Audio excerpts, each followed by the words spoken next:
Everybody's heard the old joke, how do you get to Carnegie Hall? Practice, man, practice. Well, like most people, I did all my practicing at home, in my own neighborhood. I grew up on the Upper West Side of New York City.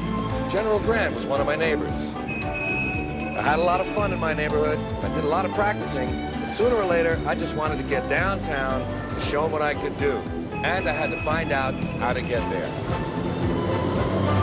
In New York City, if you don't know how to get somewhere, all you got to do is ask somebody. They'll tell you, even if they don't know. Hey, tell me something. You got a second? Uh-huh. How do you get to Carnegie Hall? I don't know. I'm gonna really tell you. I don't know how you get to Carnegie. Yeah, you from around here? Yeah, I live right there. I don't even know where I am now. How did I tell you how to get to Carnegie Hall? How do you get to Carnegie Hall? From here? Well, no, from the moon. Take the bus up on the corner there, down to 57th Street. Get off there. Block walk. Can I take the subway here? Got a gun permit? Take the plane? Take the plane? The 59th Street plane?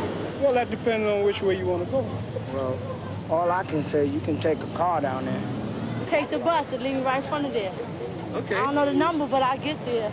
So you jump on a cab, tell the man to take you downtown. If you ain't got no bread, just jump out. How you get to Carnegie Hall? Yeah. Well, if you don't have a car, you do the subway. And then if you don't have money, you hop the turnstile. You hop? Then hop the turnstile. Then if you for real, you go to court. As you can see, not everybody agrees on how to get there. Now, when I was a kid, if you wanted to get somewhere, you had to take whatever ride was available. I believe my ride has just arrived.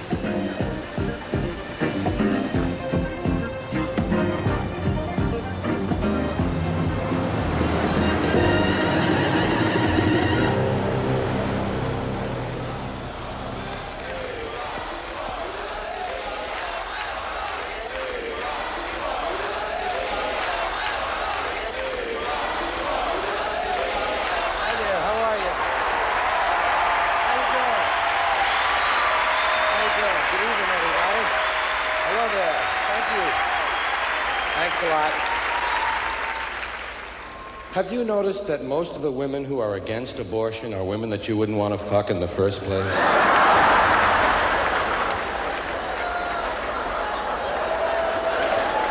Thank you very much, ladies and gentlemen. Good evening. My name is George Carlin, and I am a professional comedian, as opposed to the kind you run into at work all day long. It's nice being a comedian. There are certain advantages, naturally. And a few disadvantages. There are some drawbacks to being a comedian. No one on death row has ever said, "Before I die, I want to talk to a comedian." You ever hear anyone at the scene of an accident say, "Quick, call a comedian, for God's sakes!" But it would be kind of fun at an accident to push your way through the crowd and say, "May I be of help? I'm a professional comedian." Sooner or later, at least once in your life, when the policeman says to you, "What are you, a comedian?"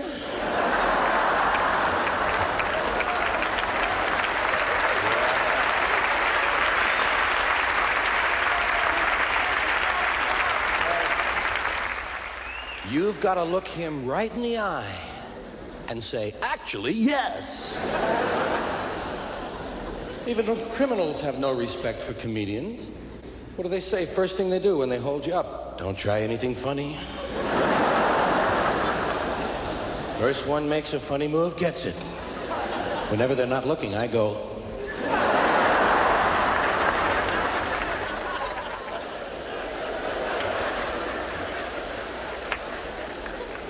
well, that's my job, thinking up goofy shit.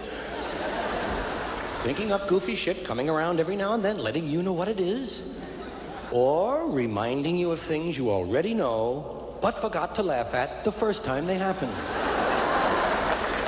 We all have things like that. You hear it during the day and then you don't remember it at all. For instance, I've noticed they have disposable douche, and I'm wondering who would want to keep it in the first place?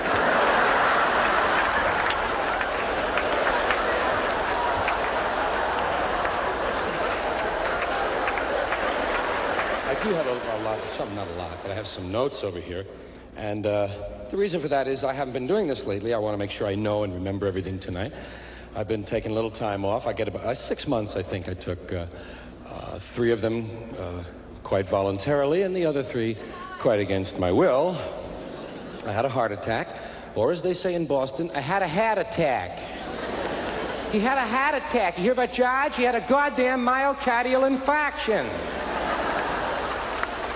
I had a hat attack. Fortunately, my pharmacist, my cardiologist, and my doctor give me CPR. But I would like to bring you up to date on the Comedian's Health Sweepstakes. As it stands right now, I lead Richard Pryor in heart attacks 2-1. I am ahead. That's right. Now, however, Richard still leads me 1-0 on burning yourself up.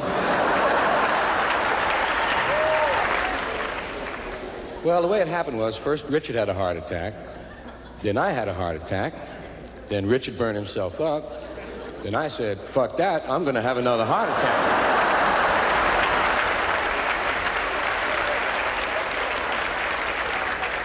I had an interesting morning. Got into an argument with my Rice Krispies. I distinctly heard, snap, crackle, fuck him.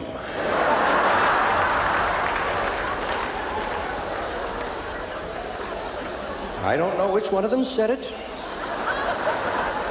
I was reaching for the artificial sweetener and was not looking directly into the bowl.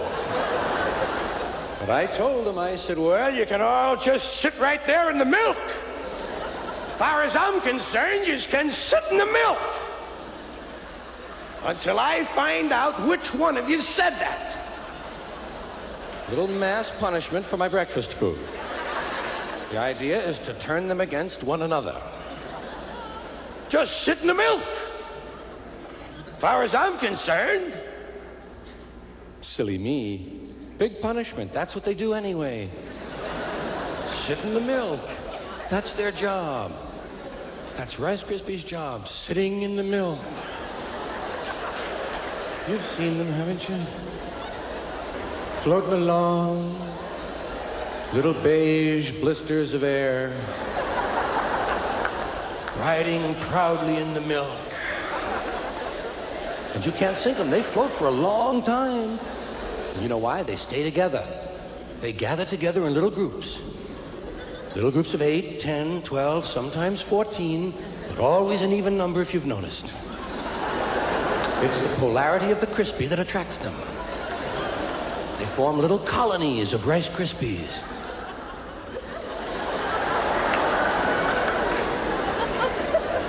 But you can't sink them. You try to sink them with a spoon, they come up over the sides.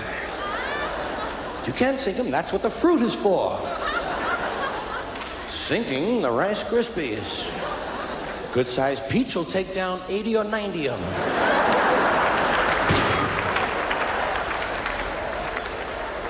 If I'm really pissed, I'll drop a watermelon on them.